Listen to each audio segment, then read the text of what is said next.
DJ Demers is here right here. Big one for DJ Demers.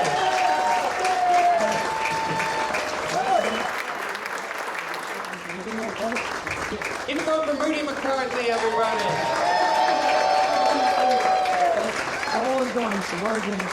Yeah. Good to see you guys again. A lot of you were at the earlier show, right? Yeah? Okay, cool. I'm gonna do all the same jokes, but hello. That'll be different. Yeah, so I mentioned in the other show I'm married to my wife, and we've been married for a while, and a couple years ago we said, hey, let's start trying to make a baby, you know, it's time. So we got cracking, you know. And at first it was just casual. We were like, try to make this baby the good old-fashioned way, and I was really like hoping like it would be quick, like, because I have friends who can actually pinpoint the exact like love-making session where they conceived a child. Like I have a friend, he's like, oh yeah, I remember I was watching the ball game, Roger Clemens was on the mound, and he was really dealing that night, and then Linda came into the living room, she started kissing me. Next thing you know, we're making love. Ken Caminiti's hitting into a 6-4-3 double club. 9 months later, we had a beautiful baby girl, you know? We named her Roger. So I was hoping for a story like that, where we would actually like know, but it wasn't happening. A month, 2 months, 3 months, and we're going hard. Like, we're making love. So, like, we're really bringing the heat every time, because we didn't want to phone it in. We really were. It was important to us that our baby be born from passion. We really wanted. You know what I mean? Like, you know that baby's gonna have a better life if both parents are really into it. We wanted a double orgasm baby, you know? Like, obviously Papa's gotta come to make a baby, but it was really important that my wife come too. And she didn't every time, but the intention was there, and I think that means something. So we're going hard, like really bringing, because the double orgasm thing, like, it's like, you just know that baby's gonna have, just on a structural level, you know, the bones are gonna be stuck from the fluids of both parents, and just on a personality level, you know, that kid's gonna have more of a zest for life. Like, if he said. You ever look at a soccer field, you see that one kid who doesn't really want to play, you know?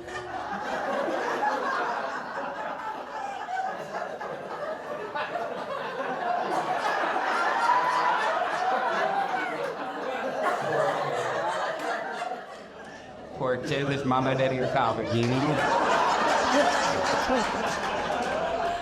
Not his fault. So we're going hard, bringing the heat for like 5 months, 6 months, still nothing's happening. So then at that point, it's not casual anymore, because we were about 35 when we started, and like that's not, we learned any pregnancy over the age of 35 for a woman is known as a geriatric pregnancy. Incredibly hurtful term. Geriatric, we both thought we were still kind of young, then we find out we're trying to make a geriatric-ass baby. Life comes at you fast, so we're like, okay.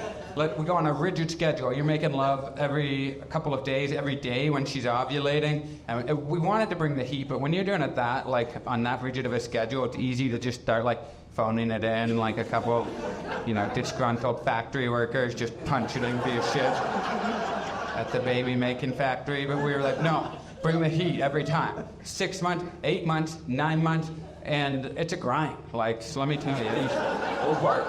Started out fun, turned into a grind. It was still fun, don't get me wrong. You know, I really enjoyed making love to my wife. Probably more than anyone in the world, but...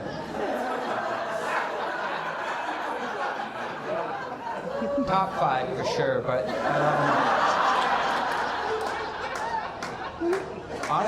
Honestly, my wife is the greatest sexual partner I've ever had, so I feel very fortunate that I got to marry her. Terrible personality, but she... absolute dynamite on the sack, but... You did. Well, so then we're going for like a year, and then finally at a year, we're like, okay, we gotta see what's up. It's been a year of like, you know, like I'm saying, like hard, vigorous work. So we're like, let's go see a doctor about this. So I go see a doctor first. With fertility issues, they look to the man first. It's a lot like murder that way.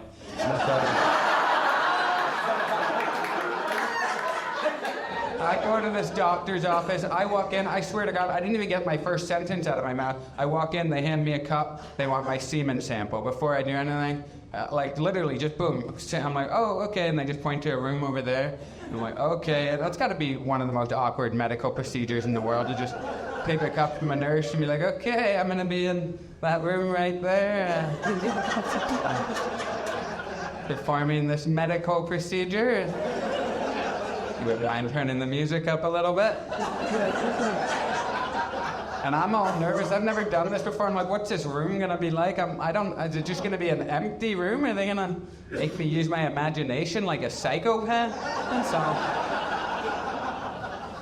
But I go in, it was this nice, like, beautiful, like, ambient, like, they had pillows in there, they had, like, it was, like, quaint, it was, like, a kind of romantic setup. It was, like, a 20-inch TV, an old DVD player, pornographic titles from, like, the early 2000s, that, old DVDs, and, like, the early 2000s was my heyday for pornographic films. Like, that was when I was locked in, you know what I mean? They had that Jenna Jamestown was there, Asia Carrera, Sylvia Saint, the whole gang. It felt like reuniting with old friends. It was crazy.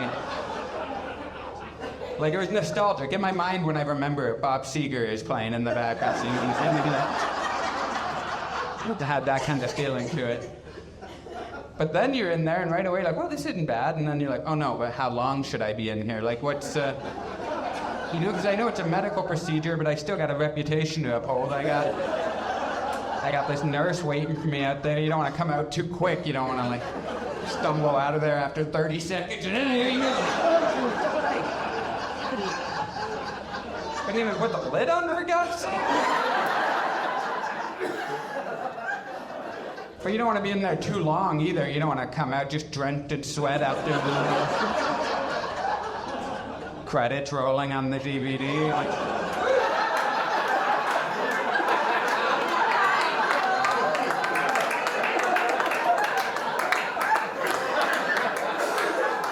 didn't know how bad I needed that. Thank you. So I came out after 7 minutes. I thought that was a good, respectful medical amount of time. 7 minutes. I was actually done after 5, but I hung out for a couple of minutes and let my heart rate come down a little bit. So I didn't know what to say. I've never done this before, so I said the weirdest thing in the world. I gave my sample to the nurse. I didn't have to say anything. I gave it to her. I said, do with that what you will.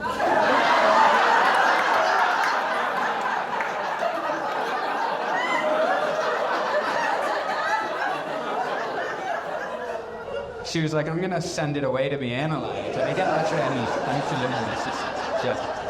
Yeah. We're on the same page. So she sends my sample away. I get the result back like a week or two later. I go back into the doctor's office. This whole lab report with, like, I'm not a smart science guy, but it had, like, blood levels, hormone levels, and sperm count. Sperm count in big bold letters at the bottom, and I had my eye on that. Because I know sperm's important, and I always have... I know that much. Sperm is important, and I also learned that most guys have between 60 to 80 million sperm, which sounds like a lot, but it's actually gone down by half since the 1980s. Like in 1980, most guys had like 150 million, and now in the last 40 years, it's gone down to like 60 to 80 million. Just in the last 40 years, gone down by half. Doctors don't really know why. I'm sure it's nothing to worry about. But most guys have 60 to 80 million. I look at mine, big bold letters, sperm count, 0. 0. There's a big 0. I'm like, 0? Like, but you guys are rounding down now. Had a couple little guys swimming around, no? Nah, dude, 0. So I do the test one more time just to make sure. I go back, I hang out with Jenna and the gang one more time. But a week later, same results. 0. Sperm count 0. Azoospermia is the name of what I had. Azoospermia, which sounds like the title of a Tool album, but it's a real medical condition. And I got it. Devastating. No sperm. And my wife and I were very devastated. We were like, okay, we thought we were going to start a family. I guess now we'll just travel. Often and easily. But the doctor was like, no, this just means there's no sperm in your ejaculate. But if we look at all your other hormone levels, it looks like you're making all the hormones necessary to produce sperm. there's just a chance that it's getting lost somewhere along the way. I was like, that sounds like my sperm. I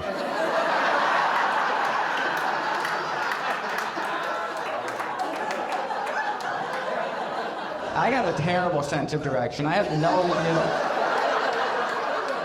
I walked here from the hotel. It was a 4-minute walk. I have no idea how I got here. Eagle pants got me here. And I wear a hearing aid too, so I bet you most of these sperm are deaf as shit. You know what I mean? Because bunch of deaf, stupid sperm get answered out for hours. Echolocation all thrown off.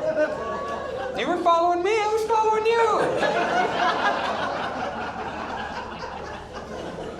So they go, that's some promising news. If that is the case and you're making sperm and it's just getting lost somewhere, that means it might be in there, so it has no way out. So we're going to send you to another doctor to find out. So they send me to an andrologist, which I didn't know what an andrologist was. They are like the male version of a gynecologist. Like gynecologists are looking after the female reproductive system. Andrologists are looking after dicks, like exclusively dicks. And they get no love. You hear about gynecologists all the time, rightfully so. You know, they're doing amazing work. But I mean, a little bit of love for the guy who's looking after dicks full time. I mean, I felt so much comfort going into a doctor knowing this guy specialized in penises. Like, honestly, the fact that I knew this guy was, honed in on penises like that. I go into his office, no word of a lie. We go in, right? I say we, I was by myself. I mean, me and my dick. We go into this guy's office, and right away in his lobby, he's got 3 paintings on the wall of penises, and like nice paintings. Like, I'm no art connoisseur by any means, but I know quality when I see it. And these were, you know how I know they were nice? And by the way, it wasn't like guys who happened to be naked. I mean, like zoomed in, just full-on penises on the wall. And I knew they were real, like, high-quality art, because that, you know that thing they say about the Mona Lisa, like, wherever you are in a room, you feel fiction. Yeah. That's what was going on with these dicks, man. Everywhere. He's following one. It's crazy. Yeah, the sculpture of a penis in the corner looked like real marble. Like, I was like, oh, this guy cares. This isn't a job. So I go into this guy's office. He calls me in. Super nice guy right away, like big, gregarious, friendly guy. And so I'm like, you know what I'm going to say? What's on my mind to him? Because he made me feel so comfortable right away. So I said, hey, Doc, I just wanted to let you know, like, first of all, I just want to say, like, thank you for all that you do, like, for all the love that you showed at the penises. I think that's really cool. He's such a funny guy. He's like, I just want to make it clear, like, I don't love them all. He was like, I consider myself like a defense attorney. I don't love all my clients, but I know they all deserve a fair shake.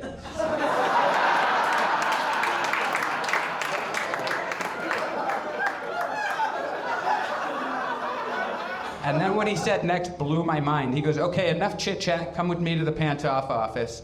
He had 2 offices, one where you kept your pants on, one where your pants were off. The whole time. Pants on, pants off. Do you know how much comfort that brings you to know? In this office, my pants will always be on. In this office, they will always be off. Because, like, I've had my ass and my genitals examined before, sometimes by a doctor.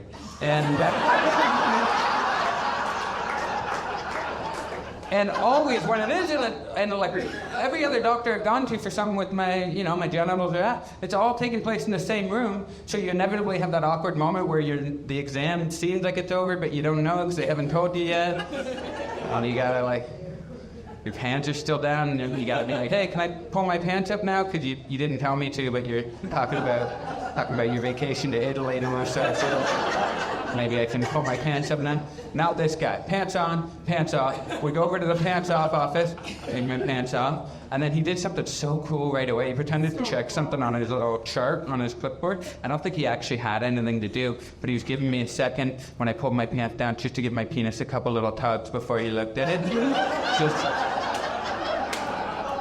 I can't speak for all guys in here, but I know myself, if somebody's about to look at my penis like that, I just want to put my best foot forward. Just to help a little. I'm just saying, I'm not insecure, but just to get him out of his shell a little bit, I'd like to just do a couple. I know he's a doctor, but I'm not trying to show the doctor the worst version of my dick, you know what I mean? He's like tiny, but not too many types. You don't want to be that guy. One miscalculate, and you got a raging erection in the doctor's office, and I'll explain.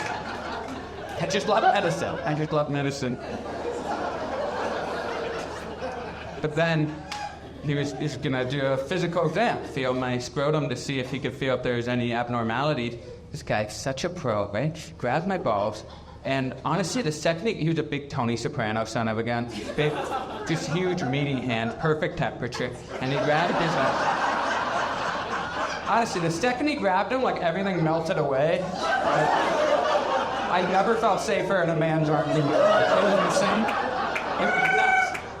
I was like, there might be problems outside of this room right now, but within these four walls, everything could be okay. That's what he made me feel. Grabbed my balls. Do you know how much of a pro this guy was? He was feeling my balls, didn't look at them once, stared me dead in the eye.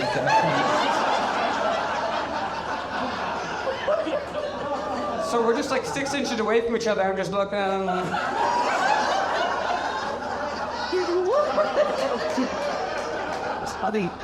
Well, isn't it? And then he's like, okay, that's enough. I think I know what the issue is. Let's come back to the pants on office. So we go back to pants on. I go, well, what do you think it is, doc? And he goes, well, based on what I'm feeling, just based on the physical exam, it feels like you're missing your vas deferens. I said, I don't really know what that is. I've heard of that, but I think I want it, right? I don't want to be missing it. He's like, no, yeah, it's important. It's important. It's the thing they snip when you get a vasectomy, a vasectomy. It's a tube that transports your sperm over to your semen. So if you're missing it, that would explain why you have none in your ejaculate. And he said, I know you feel the same as other guys, but the truth is there's a vas deferens between you and them.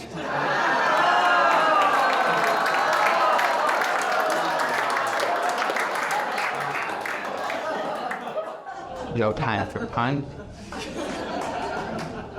But this story's a lot longer, but I gotta go really soon, so I'll have him sit there. I could have talked about him grabbing my balls for at least a night.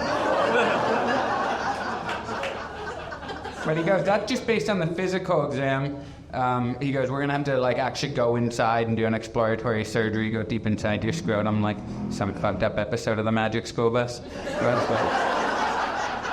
So they send me to do this surgery.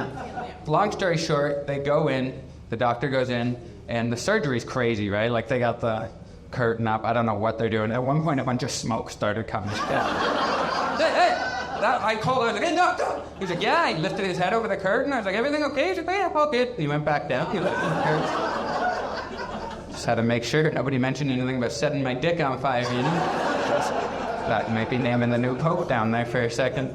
So, surgery finishes. He brings me back to his office, pants on. I was pushing for pants on. He said that would be. So we go back. He goes, we found sperm. We got sperm out of there. I was right. It's just hanging out in there with nowhere to go. And I said, it's healthy? He said, yeah, totally healthy. It's just trapped in there with nowhere to go. I said, so it just stuck in there. How long is it stuck in there for? He's like, oh, your sperm will be trapped in there for about 3 months. I said, 3 months? What a lucky life my sperm gets to live. 3 months? Hanging out, just chilling in my scrotum for 3 months? It's a good life for a sperm. Most of you guys, your sperm are getting violently evicted in a day. My sperm get to set up shop and just chill, slowly pass away in the warmth of my scrotum. Like Florida down there for these guys, you know? But yeah, so I found out I got sperm in there, but I said after 3 months it's got to go somewhere, right? Or else my balls would just explode. And he said, that's right, they would. And where they go, what happens is your sperm, your body actually absorbs your sperm. I said, what the hell did you just say? I've been absorbing my own sperm for the last 25 years? It's disgusting. I gotta be like 95% cum at this point.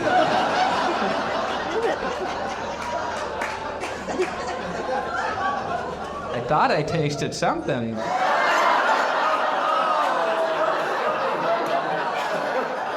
That's why I eat so much pineapple, you know? I do it for myself. Oh yeah, they end up getting the sperm out, but it's a crazy thing to learn. Like, it all worked out, but I learned that I've been shooting blanks my whole life. I had no idea, you know? It's a crazy thing to learn. I learned at 36 years old that I got no life in my semen. I got vegan semen, you know? Impossible cum. But beyond jizz. But My dirtbag buddy, man, when he found out, when I told him, he's like, dude, you've been shooting blanks your whole life? Sucks, man. You could have been raw dogging it your whole 20s, dude.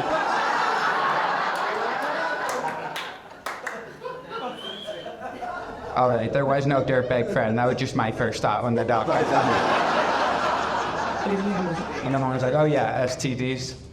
When the doctor was like, what? And I was like, oh, just thinking out loud, that. Long story short, they got my sperm, they got beautiful, healthy eggs for my wife. We were able to do IVF, the miracle of science. We had a beautiful baby boy, and life is amazing. Thank you very much, guys. I appreciate you.